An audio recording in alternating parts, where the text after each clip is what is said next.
everybody, this is Abby from Realistic Kitchen and Gardens. Today is Thursday, June 11th, I think. Gosh, the time is flying by so fast, but I wanted to do a quick walk by of my raspberries. Oh, they're starting to get chewed up by something in there. Japanese beetles usually target the raspberries. They also like basil for some reason. I have gotten a few ripe raspberries, just one or two here and there. This is the bush that's actually produced it most. So you can even see one that's completely ready right there. And good few coming up too. So the raspberries are finally just producing. And as with last year, they are trying to produce some shoots that are going to go through the top. So I will either probably cut them or pull them out entirely from within if I can.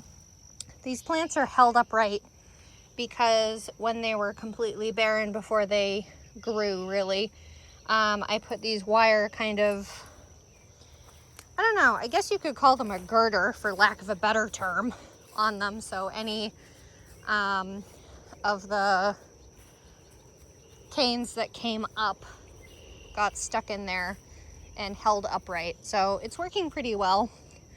Here's my little not starting table, but of what's potted here still. Still haven't put this mint. I'll probably put it in a large pot. I'm brave, but not brave enough to put actual mint in the ground. I've done catnip and lemon balm in the ground. Somehow gotten away with that, but other than that, I don't think I'm that brave to put actual mint in. These basils are still quite small. I'll probably put them in raised beds if I put them anywhere. And you're trying to flower, you poor little idiot.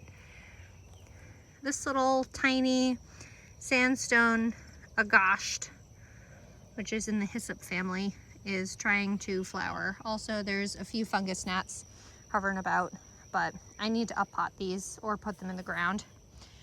The thyme is still here. I still haven't decided what to do with that, as is the parsley, not basil. There's basil here too, actually, that I purchased. Need to put that in. I have a second chive plant that I'm going to put in an herb bed as well as this basil, and these calendula need to go in the ground too. We don't talk about it. What is this contraption, Abby? I did this last year for when I was starting to harden off my brassicas, my fall brassicas. Can you believe, first of all, how late I am in doing this, but second of all, that it's time already to start the fall brassicas. I'm just going under here. I just seeded them today, so you're not going to see diddly squat. But there's 2 types of cauliflower, 2 types of cabbages, and let's see, there's broccoli, there's 2 types of Brussels sprouts, and purple sprouting broccoli, which will always be a staple in my garden. So these, I'm gonna try to use the sun, the actual sun, as my seed starting area, and so they're not quite as shocked when they do need to get planted. They won't have the shock of hardening off, because I mean, you walk, the basement's like 60 some, and even out here it's 84. My glass is immediately fogged up. So I'm not interested in trying to fall brassicas. I think can be difficult because you need to put them out early enough that they have actual grow time outside during the heat of summer. So the only cabbages I have left seeds for are Faroa, which did okay last year. It's a 70-some-day green, 65-day green variety, and Tender Sweet, which is a 71-day variety. Both are only about 3 pounds maximum when they're fully grown, so they're small, which works for us. I mean, it's just my husband and my son is eating a little bit of cabbage, but not that much. But to the garden. We've had a decent bit of rain this week. The humidity's been sky high. And lots of things are coming up, actually. There's a couple things that are probably like, actually there's a few things that need to be harvested too. I need to get those carrots out because they're ready and I don't need them bolting, which they want to. I was out here last night watering, foolish me, and then it started thundering and pouring on me, so I left my cart out here, which is unusual for me. I usually bring it in. So let's get crack-a-lackin', shall we? You'll notice my bean trellis is up. Huzzah! Needed to get that up in a while now. But let's start where we always start, in row A. The watermelon is starting to look good finally. This is Century Star. There's already a tick on me, darn it. They've been crazy. At least they're the big ones this year. Last year they were smaller than like a poppy seed. It was ridiculous. Anyway, crushed that thing to ever living nothing. So Century Star is like a small triploid seedless type that plays off on moon and stars, if you've ever seen that large variety. I don't know if that's seedless or not. The Oyas are in, and I keep finding all these 50 million little baby tomato plants. These are probably Bartelli cherry tomato babies from last year. I seeded out, that's another Century Star because this one ended up dying off. I have a hunch it's probably having a hard time breaking through the crust because this clay soil crusts so badly. Shit, that one looks awful too. Oh, that's even worse because that's Ace Pollinator. God damn it, you probably aren't. Cucumber beetles. Look at all the cucumber beetles already.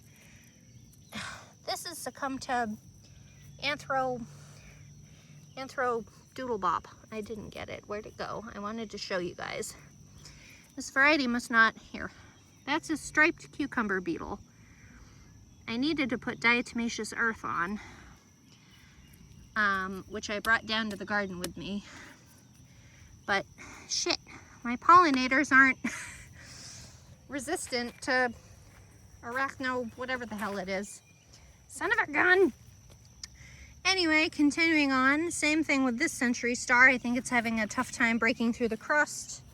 I transplanted out these Bonanza Mix marigolds just to get them in the ground and not waste them.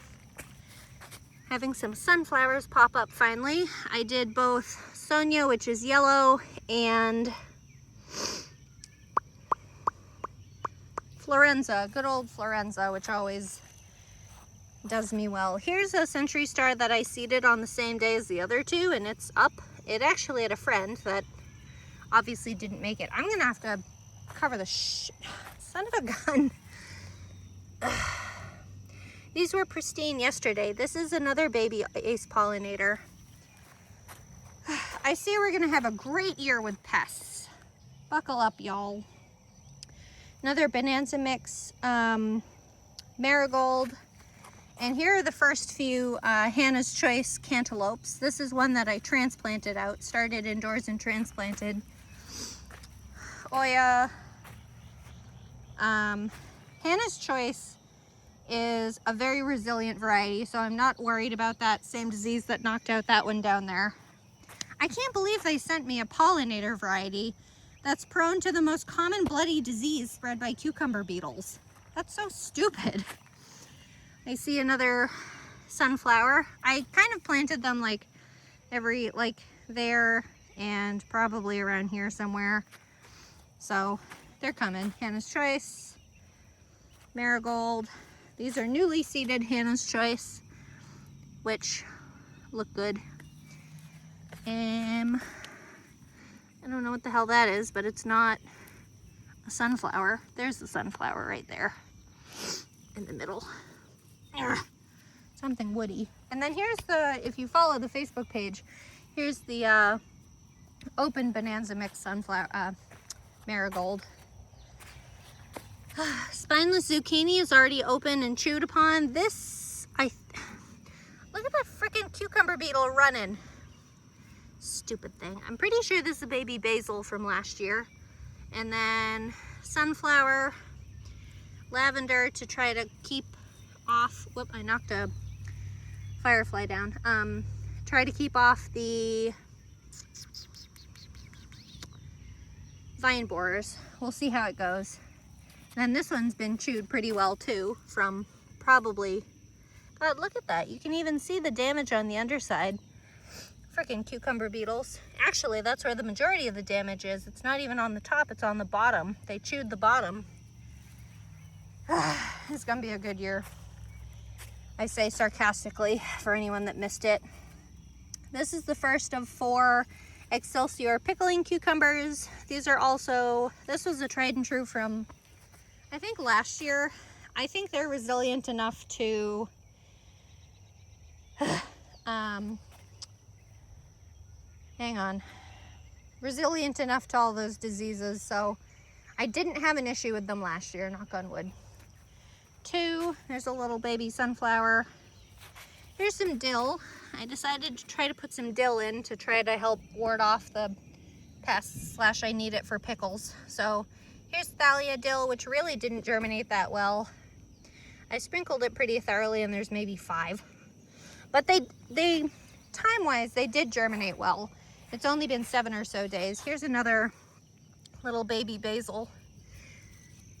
These cucumbers definitely want to produce. And if I remember correctly, they're female only and they don't need a male flower to pollinate them. Oh, there's another sunflower coming up. Probably Florenza. I think I put Florenza in here.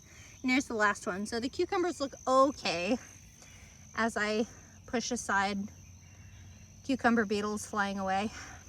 Here's Hera dill, which was fresh seed last year. So that looks better than thalia, which I think is 2 years old now. The peas are starting to suffer. They're also heavy. So these are 2 plants of one-handed. These are 2 plants of Frida World's snow pea. The super sugar snap pea, I think, has been like forcefully grabbed and pulled down by some kind of mammal that likes how sweet they are. This mammal certainly appreciates how sweet they are. So it's a bummer they're being targeted by a mammal too. I'm gonna have to figure out what it is. The only thing I can think of is I know I have 1 squirrel on property that floats around, so that may be it. The peas are definitely not appreciating the heat. Neither am I. But most of these are too big to be harvested. And I was going to let them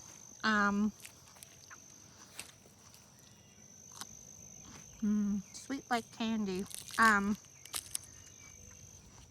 This is not actually there yet, but I was going to let them get big and fat so I can harvest them for seed. This is an open pollinated variety, as is super sugar snap, actually. So I'm definitely gonna try growing way more super sugar snap than I have grown of the snow pea, because I've gotten maybe 2 quarts out of it and that's about all I need. And then, oh, I got distracted. Here's Sari's butternut squash, which for some reason looks untouched by pests for some reason. The cucamelon is struggling severely, which I didn't realize would be a thing, although you look very chewed upon. And then, which is kind of weird because I was reading about cucumber beetles yesterday in my frustration of why these are so highly targeted, and apparently the cucumber beetle eggs are laid in the soil and they hatch when there's cucurbits there. And I've never planted cucurbits here, and before I was here, this is my 3rd gardening season, before there were cucurbits here, there was grass. So I'm unimpressed that they're here. These are 2 slicer cucumbers. This is Summer Dance. You are Swiss cheese, ma'am. I don't know how resilient either of these are off the top of my head to those different spread diseases from cucumber beetles. This is Telegraph. I haven't grown this in a few years, so I'm definitely gonna have to check that one. And then here's the best germinated dill, which apparently are being, or that's yarrow. That's probably yarrow. This is probably the best germinated teddy dill, which I think is also a year old, but I don't think I ever opened it. So, God, that squash, that cucumber beetle damage is mind-blowing. I'm gonna put some diatomaceous earth on it tonight after I finish recording. Ah, shit, you're flowering. Why are you flowering? Let me go on this side so I can actually see the tags, assuming they're in a visible spot. This is sterling white onion, bulbing onions. I never fertilized these this year, so I may have shot myself in the foot with that. But flowering onion, bulbing onions is usually a sign of stress to the plant, which, to be fair, I did beat them up pretty good.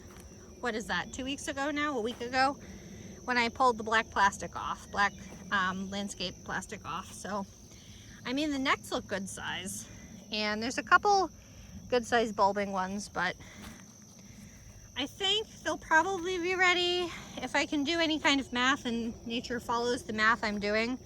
I think they'll be ready around the end of this month. They will tell me when they're ready. Their necks will soften and flop over. And then here we are at this blue tag, is the beginning. You can kind of see the color difference too, of red wing, red storage onion. So there's only one bunch of that, maybe 40 some of them. I more got them for like cooking and like salady, pickled cucumber. God, Abby, get your head on straight. Pickled red onion type use. So bald spot that I just covered in straw to keep it from getting too weedy, because this will be the row, one of the 2 rows. Both these rows will have the fall brassicas in them. I always put my fall brassicas in behind my onions, behind my alliums, and garlic for that matter. And then all the rest of these, what a beautiful color on camera. It's not the same, it's not quite that blue looking. But this is all Patterson yellow storage onion. Knock on wood, I don't see any flowers. These ones were smaller than both the white and the red, so I don't know how much of a bulb I'll get. I think they're also a little bit longer of a variety than, but they're starting to bulb up a little bit. And of course, now that they're bulbing, it's too late to fertilize them, because I just dawdle all the time apparently. And then we're at the pole bean trellis. I believe these are 10 foot tall, and the top has a hinge on them so that you can fold them flat. And we have some support here to keep them at the width they are so they don't fall on me. And they're attached up top and bottom with horizontals where they're strung, and some cross pieces to keep them from flying around in the wind, which the temporary one did. To be fair, the temporary one was temporary and not finished. I bought this baby sun coreopsis plant for like $2 clearance, because obviously it looks like shit, but that's okay. And we are at the pole beans, which I only seeded yesterday or the day before, so we're not up yet. I believe germination is roughly 7 or 8 days, something like that. So there are 66 seeded in here. So we'll see what kind of crop I get this year. This variety is emerite, a new variety to me. It's a haricot vert type, or like a French fillet type pole bean, but they're supposed to be green and pretty and delicious. Firefly, you look awful. What happened to you? You look all deformed or something. The baby hollyhocks look pretty good. They're starting to get a good couple true leaves. This was chaos sown, just randomly seeded out, and they're making it. It's fine. Like I said, the carrots are ready. I did pull. These were all, I don't know if I have a good enough one to show you.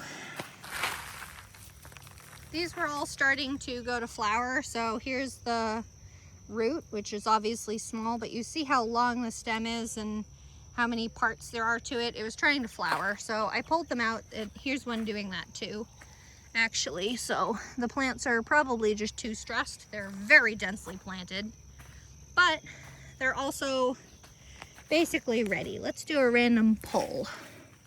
Let's do this red one.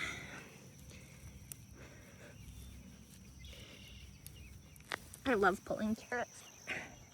This is the rainbow blend, so not bad. A little bit short, but not bad. So I'll grab that after I'm done with you people. Done with y'all. Ooh, what's the color on that one? I wonder what, oh, you're another red one. And then I also have, these ones are definitely ready. This is that longer variety, which is why I say those are so ready, but they're also very densely planted. So like, look at the shoulders on that beauty. They don't look very done though. Let's find a different one that looks a little bit more orange, because carrots are done and ready to be harvested when their shoulders are poking up over out of the ground, but you also have a good solid color like this one here. And size does not have to do with their doneness in their growing process. Look at that. That's a pretty good sized one. It's very short, but we take what we get. Random bits of chamomile. So this entire 30 feet of carrots will be harvested hopefully by this weekend, if it ever bloody cools off enough to be out here. And I'm gonna put a wildflower and herb blend in here just to keep it from being completely fallow, but keep it from getting super deep rooted weeds in it too, because like this grass has super deep, difficult roots to pull out. So let's go down this side. This is, I think, solstice corn, which has not come up yet, but they're planted every foot, and I have 2 little rows of them. I did grow corn like this last year, and it did really well. I did also hand pollinate because I wanted it to succeed. I did soak the corn seeds, and I also took out any, oh, that might be a corn actually. Because corn is, of course, like the plant. There's another one, like space-wise, that looks appropriate. Because corn is a grass, like it's a purposely cultivated, I'm gonna grab the carrot. Because it is a purposely cultivated grass that also produces really yummy seed kernel type whatever. Oh, let me see what variety that is, because I of course keep putting them over here. So anything over here is solstice, and all the ones on this side, that's definitely a corn, look at you. And any on this side is kickoff. Both of the varieties did well last year, so I just planted them 50-50 again this year. So here's the ever-bearing strawberries I transplanted from the grassy area, and I basically just want them to produce a bunch of pups. I doubt they'll fruit over here. I don't want them to fruit. If they do start fruiting, I'll just pinch the fruit off, because I want them to produce pups. Because more plants now mean more fruit next year.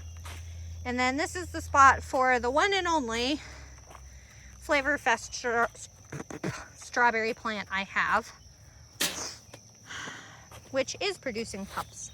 There's one pup here that's already rooted, and here's a second one starting to root. Whoop, ants apparently are living in the base of you. Well, at least nothing will eat you. There's a firefly sitting in there. This did try to produce a couple fruits before I moved it, but I pinched them off because I want pups, not fruits.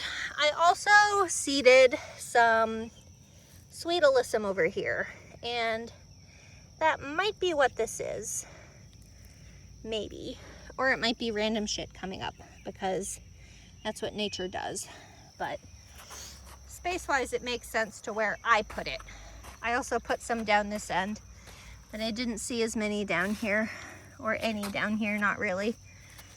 So, planting lots of seeds. Okay. The mighty tomato row. Bartelli cherry. I have them, this is the only indeterminate variety I grow, and I have 3 plants. So the whole plan for this year for the tomatoes is to have them down a corridor of cattle panel.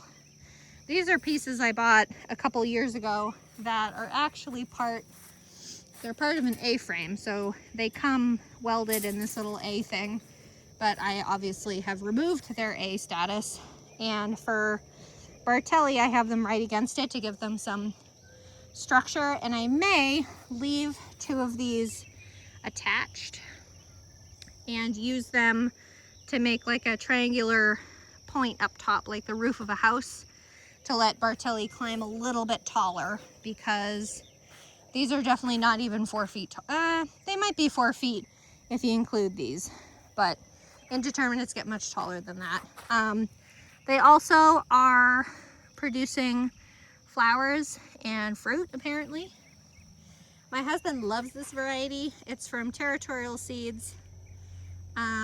It is prone to blight at the end of the season, and I'm out of seeds for it. So next year, I am going to try getting seeds for all different, for cherry tomatoes and for determinate paste tomatoes. I'm going to try to get varieties that are blight resistant, because I always get blight and it usually kills off the, it kind of ruins the very end of the crop. I can usually get most of it out, but not all of it. But Bartelli produces these nice big trusses of fruit, assuming they all get pollinated, but it's indeterminate. It just keeps producing. Last year, from 2 plants, I got 50 pounds of fruit, which ended up being really nice to barter with. So, excuse me, we'll see how it goes this year. The 2 determinate slicer tomatoes, what do I have on me? A firefly. Attention span. These are the only 2 determinate slicer types. We don't really use slicing tomatoes. I'm all paste to make sauces and ketchup and things. So this is probably for selling, bartering, whatever. I have a neighbor that buys stuff from me. So, oh, you already have a fruit on there. Hi. And I'm also using this dark purple opal basil to indicate change of variety. So there's another one, because there's only 2. And we're into Supremo, which is almost the rest of it. These guys did so well. I think I got 75 pounds of fruit from 7 plants last year. So I didn't end up getting all 19 that I wanted plants, Supremo plants this year. But I'm gonna need a lot. But most of these are flowering and fruiting. They're getting pollinated, they're fruiting. And I consulted with one of my farmer friends to see how he felt about letting these, they're only 2 feet tall. Again, they're determinate, so they act a little differently than indeterminates do, obviously. But he's like, no, they're fine to produce. You don't have to pick them off. So we're gonna see how it goes.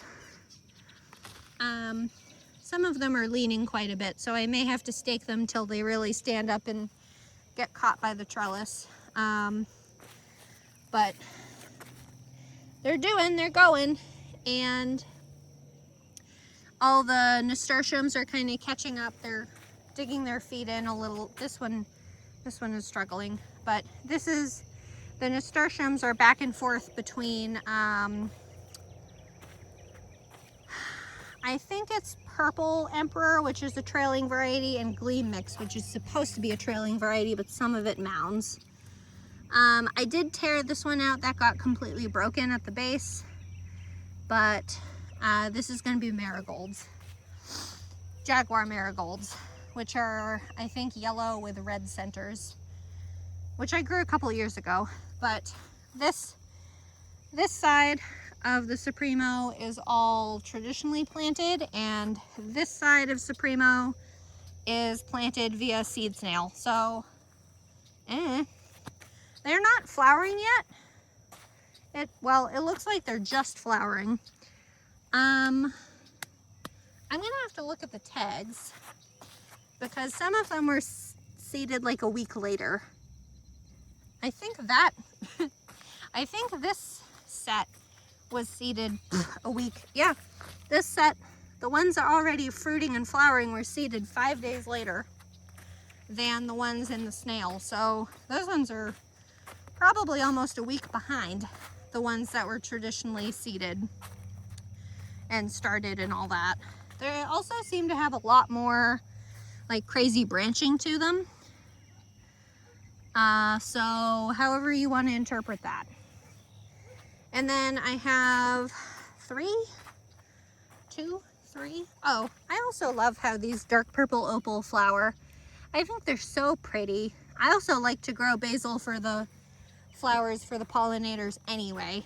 But this is Martino's Roma determinate paste tomatoes, which I purchased. I haven't grown this variety before, so we'll see how these guys do. They have a little bit of sunburn, which I'm surprised because I think she grows in a greenhouse if I remember correctly. She's a local farmer. So I don't know. Potatoes are doing swimmingly well. I still can't remember a year these potatoes have done so well, especially here. Here's Baltic Rose, which is an early red variety. I mean, these plants are farther taller than my hip. Baltic Rose hasn't been flowering that much. I've spotted a couple flowers, but not, you'll see what I mean when we get down to the russets. Here's Yukon Gem. I think I've caught a couple flowers in here too. Oh, look. That's so gross. They're potato beetles. Oh no. Those are so gross. I've never had potato beetles before. Those are so nasty. They look like an earthworm combined with a ladybug. Gross. I cannot do wet, slimy things. Yukon Gem, this specific plant seems to be flowering pretty well, and I, for some reason, don't see any gross things on it. And then here is, I'm so grossed out by those. Come on, Abby, get it together. You didn't even touch them. Here's Pomerelle russet. Here we are. I grew my brain back. A lot of these have actually had their flowers and the flowers have dropped off. So they can produce a fruit, which it is. The fruit is toxic, no matter what people tell you. But it can produce a tomato-esque looking fruit shape-wise. I don't think they turn red, but there's no point. You don't, allegedly you can grow potatoes from seed if you harvest those, but I don't know why you'd bother.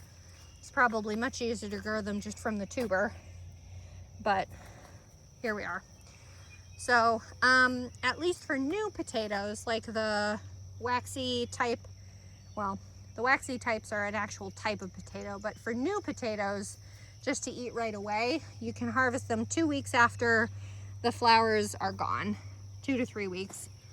But for me, Baltic Rose, I will probably harvest them for new, but for Yukon Gem and Pomerelle russet, I will probably harvest them for storage sake. So I'm gonna wait until the greens yellow down and die back, because I need them for storage quality. The okra's finally taking off pretty well. I I'm looking in here because I did try to seed California poppies in here, but I'm gonna have to weed all this freaking grass out first.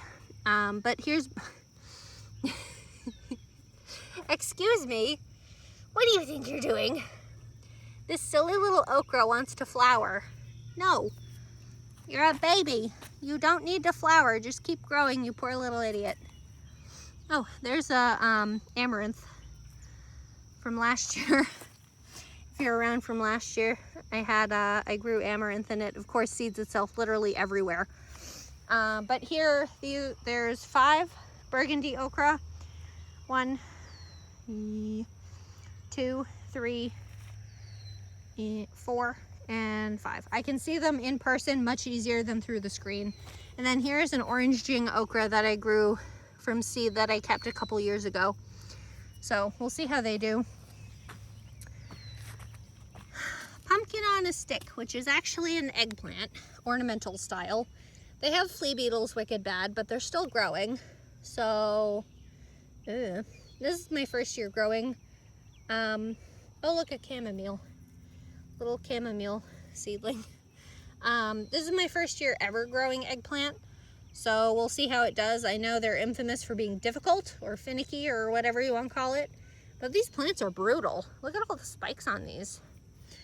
But we'll see. It's a fun plant for me. It's not going to ruin my day or ruin the garden for me forever if it doesn't do well. I don't think I'd ever take it that personally for a garden, because their gardening is some years, each year, there is something that does really, really well, and there's something that does really, really poorly, and it's nothing you did per se, it's just whatever the hell the universe is doing. So, traditional snapdragon or rocket mix snapdragon that I pinched so that it's multi-stemmed, I guess. So that's in between all these, except that's a bonfire salvia. Here is plant 1 of, that is not tango celery, you lie. God damn it, where's that, oh, it must be this. Nope, that's a blue better salvia, which is that. Maybe I didn't get a tag, that would be weird.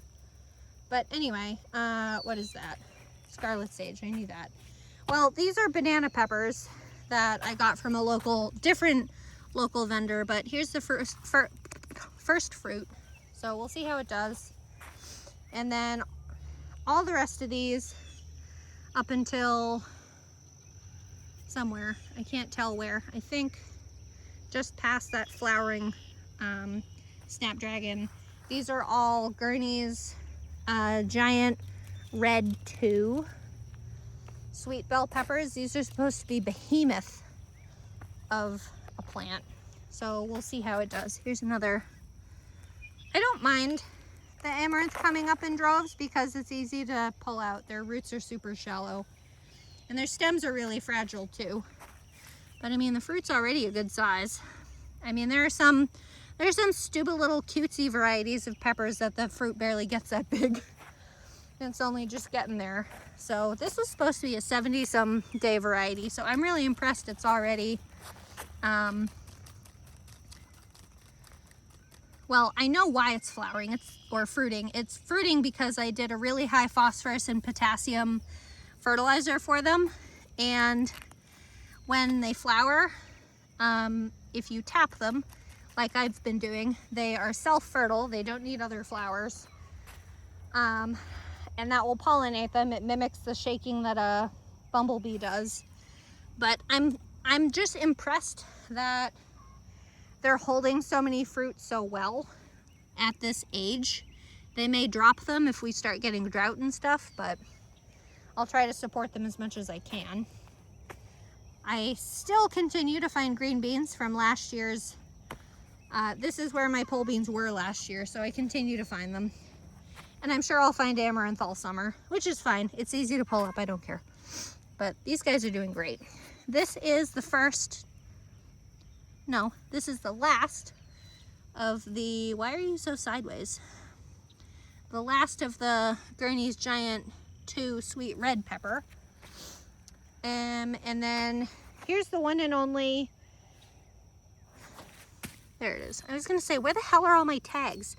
Here's the one and only surviving Mega Gold sweet pepper from Gurney. That's still a shrimp. They were seeded at the same time as these guys, but it's a shrimp. And then here are two plants that I bought from that same vendor I got the Martino's Roma from. These are Sweet Bell Early Sensation sweet bell pepper. Tango stalk celery, still trucking on. Hot. I am trying to decide if I want more Oyas, because there's 23 plants now. That one died because it got a little too close to that when I put that pot in. Excuse me, when I put that Oya in. But celery likes consistent watering, but I think last year I put so many Oyas in that they were rotting. There was a flea beetle on me. That's weird. But they're getting there. I don't know. I don't know. The first year I grew celeriac, which I know is technically a different plant, but it's still very closely related. Also called celery root, if you're unaware. The celeriac was grown with peas around the base. So I could probably stick a couple snow peas or something in to see if it'll both fill in and provide a little extra nitrogen to the celery and see if it helps bulk them up. But I'll ponder on that. Dinner plate dahlias, which I bought from a local vendor as well. That's supposed to be red. This was supposed to be pink, and that was supposed to be red. Dinner plate dahlias. I'm excited to have dahlias anyway, and those giant plants were only $10, so I'm not really that bad. Here's the rhubarb, by the way. Trucking on, doing good, existing. I don't know. It's my first year growing rhubarb. This might be the red one, actually. I might have had them switched. Oh, it is. Okay, I had it switched. It almost looks purple, though, huh? All right. Here's the red one, then. I was wrong. Good, what? 1, 2, 3, 4, 5 additional blooms coming up after this one, so that's exciting. And then here's the pink one, opening up soon enough, with 1, 2, 3, 4 more blooms coming up, maybe 5. So that's exciting. So I'll see how these plants do, and if I decide to dig up the roots and try to store them. I'm not very good at storing live plants over winter, so we'll see what happens. Okie dokie. This onto the flower row, and then we're done. We're almost there. I know these are going to get longer and longer as the summer goes on because there's more going on. But this was originally seeded with roulette coreopsis, which is a coreopsis tick seed, which has more like skinny kind of paintbrush shape, teardrop shape petals, but they're like a blood red. But I didn't get a single one to germinate, so I did reseed it, and they're not up yet, but I did reseed with Tip Top Mahogany nasturtiums, which was the only other red flower I had that would probably make it. So we'll see how that does. I'm still suspicious that this row is contaminated a little bit with some kind of like herbicide or something from when I got some compost, bagged compost from Walmart. So that's what I get. This section was originally seeded. Ew, another one. Ew. This was originally seeded with Cherokee, some kind of Cherokee rudbeckia, Cherokee sunset. Anyway, they never came up. So I ended up seeding it with Little Ladybird's Cosmos, which I had done, not last year, the year before, when the cucurbits were in that row. So it was maybe my first year here. but they're coming up pretty well. There are these dark spots, or dark stems. They are a mix of red, orange, yellow, and then a lot of them are like ombre'd through. They're not just one solid color. They're gorgeous. Hot. Gosh, it's hot. I'm missing a plant here. This must have died off at one point. I don't know how to fix my camera from being hyper focused on one spot. Can I make you go away? No. Okay, well, excuse the technical difficulty.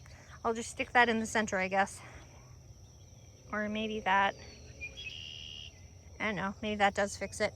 Okay, distracted. Giant variety of marigolds, which I think are sometimes called African variety, where the French varieties are the itty bitty short ones, which technically is the variety that the Bonanza mixes, but they got huge last year. Here is orange, and here is yellow. So there's one sad shrimpy yellow one that is for some reason holding on but not doing well. And there's this one that's just leaning. Okay, whatever you want. But the rest of them are looking great. Ooh, and you're getting ready to flower. Huzzah! These were super, I'm gonna say pot bound, but not, what the hell are you? You almost look like an air plant. You almost look like an air plant mixed with dill. Okay, what was I on about? Oh, these were in seed snails for a long time, so they were pretty pot bound and probably stressed out. Continuing on, this is Deft Blue Nigella in 2 little rows. I don't know how long this variety is supposed to be from seed to flower, so I'm gonna have to look at that and see what I'm supposed to be expecting. The borage is doing about what I expected. So these are plants that were potted, wicked pot bound, wicked old. The term leggy doesn't cover it. Like, they're half my height, which they do get to be. That's not the surprising thing, but they're obviously super ratchet because it's not how they're supposed to grow. But they're gearing up to flower again, so I don't know. And then I had 3 that I had started indoors and transplanted out to be kind of a second round. And that one was just a sproutling. You're so crunchy. Are you gonna make it? Look at the, you poor little thing. You may make it, you may not, probably not, but we'll see what happens.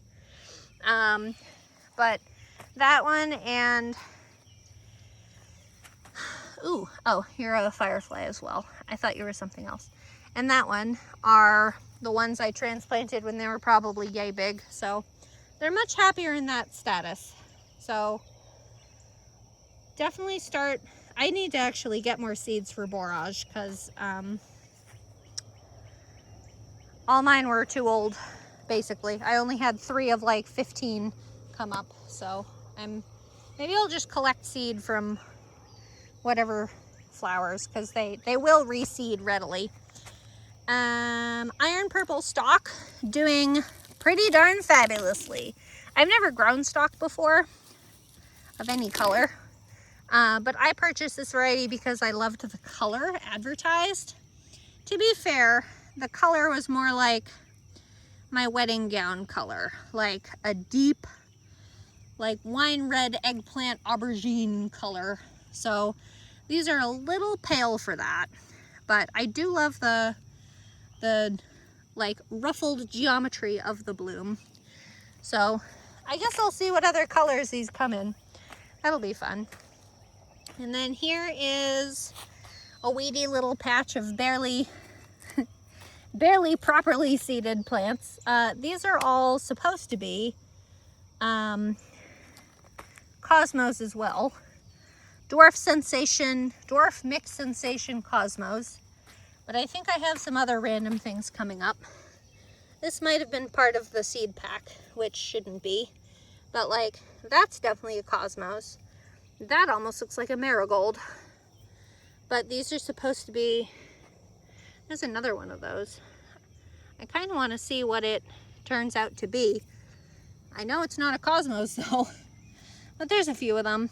So these are supposed to be red, pink, and white, or dark pink.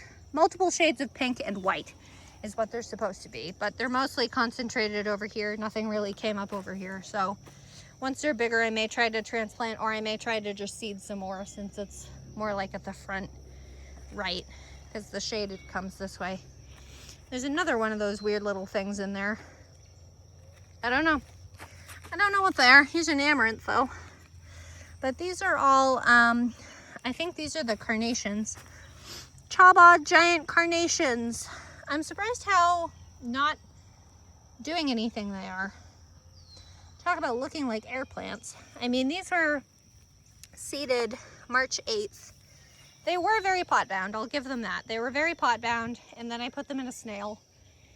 And then they got transplanted out here with everything else that got transplanted early May, so, or mid-May rather. So, I don't know, but they're supposed to be carnations. We'll see what shows up. China asters, something I am very excited for. These are supposed to look like peonies. They are starting to look really good. Bunch of grasshoppers sitting in this one. But these are supposed to look like peony blooms, which sounds great to me because I hate how peony plants look. I like the flowers, but I hate the plants. They're also prone to powdery mildew, which around here is brutal because of how hot and sticky it is. But Duchess mixed China aster from Eden Seeds. These I don't know what do. These are they're starting to look a little better, progressing a smidge maybe. But this is pincushion scabiosa. I've never grown scabiosa either, so we'll see what happens to them, but they're so itty bitty still. They really don't look like they've changed much at all. They had some wicked transplant shock, that's for sure. The double tall mixed straw flower is looking much better. They had some wicked transplant shock too, which is surprising because they were hardened off and they were doing fine out there. So we'll see what shows up, how they do. I've only got 1, 2, 3, 4, 5, 6 plants, and I don't know what that is. That looks almost like a that. So I don't know. And lastly are the California giant mix zinnias, which are, you could probably stand here and notice a difference every single day. They're growing so good. I did do bone meal fertilizer, which is high in phosphorus, which is the P in NPK, obviously. So some of them may like it, maybe that's why, maybe I should do a little general purpose fertilizer on that scabiosa. I don't know what kind of family the scabiosa is in, but these here over are the California Giants mix, and then these 4 plants are Candy Stripe zinnia. One day I'll remember their name. So I think these are like white with pink, like splashy stippling, or pink with white splashy stippling. They're fun. They're pretty. So that's the whole garden. Huzzah! It's finally cooling down a little bit. I mean, it's like almost 9 o'clock now, so I'm not overly surprised. I usually do these midday while my son is napping, but it's just been so bloody brutally hot. I forgot to show you while we were up there, but the Genona pumpkins that I started indoors are definitely very dead. So I will be directly reseeding Genona in the corn row when more of the corn has come up, because pumpkins grow so fast. I don't want them strangling the little baby corns before they're big enough to actually support it. But yeah, I'm basically waiting on some more, I'm basically waiting on more watermelon to come up. The honey, at least the honeydew, at least the cantaloupe will do well. They did fabulously last year. Waiting for the pole beans to come up, and that's about it. This is probably in a way the most vacant time because you're kind of finishing off the cold season harvesting, cold crop. So the carrots need to come out. The peas are done and should be chopped down for fertilizer. Ooh, that's an idea. I'll chop my peas down and then use them for cover with my celery. Yeah, I think that'll be better because then I won't have to plant new plants. But that's about it in the garden. The only other thing I will do if I want to, question mark, is put some more flowers in other than previously discussed. Because flowers are great. They make me happy. I just thought of something else and I was going to mention it to you, but I can't remember. I don't know. Anyway, if you like this kind of stuff, please like, comment, and subscribe for more. I remember what I wanted to say. If you like this kind of stuff, please also follow along my Facebook page, Realistic Kitchen and Gardens, for daily shenanigans. I wanted to say I'm also going to put a trellis with the peppers, just to help give them a bit of stability since how big these peppers are supposed to get. So I have a 16-foot cattle panel trellis that I cut in half long way.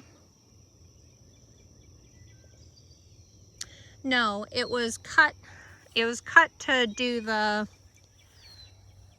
hoop coop, what I call the hoop coop, the cattle panel coop for the meat chickens. And there was like a scrap of like 2 feet tall, like half of it. So I cut that in half to make it handleable. So it's 16 feet long, but it's only like 2 feet high, which would be perfect for bell peppers.